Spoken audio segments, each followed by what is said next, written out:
Hi guys, I'm just going to talk to you about my business and how I've started, and just a little bit about my story. I'm Nash, I'm 19, I'm currently on the Peter Jones Foundation. I'm just going to tell you a little bit more about my journey. I grew up in Yorkshire in Leeds. I started playing football there for a football academy called Leeds United. And throughout my career, I was playing football, enjoying my football at a young age, and then because I was so into my football, I didn't really concentrate that much on my education. So unfortunately, I was a bit strayed away from that. Now, at the age of 16, I was offered a contract to go to a club called Man United in Manchester. I took on the contract, and again, because I was so into my football, I didn't really concentrate that much on my academic. Now, moving on further, I then got offered another opportunity to move down to the West Midlands to play for another club.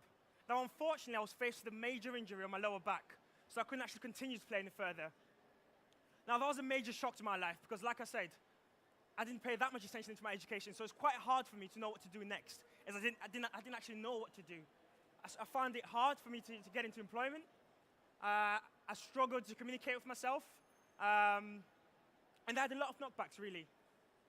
I then went away and I got a job, and I was a door-to-door salesman. And from that experience is how I've learned myself, my confidence, and that's how I've grown into a man. Now, throughout that period, I didn't actually get along with my manager, and I didn't actually enjoy working for someone else. And the fact that my future was in someone else's hands, that didn't really make me very happy. So I went away at the age of 18. And with £50 in my pocket, I went and got myself some flyers. And I started a commercial cleaning company. Bought some flyers, went around posting them into letterboxes, had some inquiries. It's been now 7 months, and we've had contracts with NHS, colleges, schools, custard factory, and that's where we are so far. Now, today I'm going to talk to you about my next journey and how I feel about inspiring other young people that are my age and want to start their own business and what sort of attitude they should have. And these are the likes of some great examples that have made it in life. When it all comes down to attitude. The people around you determine where you go next. One thing that I learned is that a lot of my friends were kind of slowing me down. Some of my friends are now locked up, some are even employed or even in education. Now, there's a story that I need to tell you about a guru. So this kid goes to a guru and says, I want to be just like you. I want to be rich and famous. How do I do that? The guru says, okay, meet me at the beach tomorrow at 6 a.m. And the kid goes, the beach? What for? I just want to be rich. And the guru says, well, meet me at 6. And so the kid wakes up in the morning, puts on his best suit, and meets the guru at 6 in the morning. He gets there. And the guru said, are you ready? And he said, what for? To learn to be rich. He said, okay. So the guru took him to the shore of the beach and took waist deep. Took him there and he said, okay, how do you feel? He said, I don't know. I just want to be rich. Can you teach me how to be rich? Why am I in water? I didn't say I want to swim. I said I want to be rich. And the guru said, come closer, come closer, come closer. Okay, so now the water is down to his neck. The guru held his neck down into the water.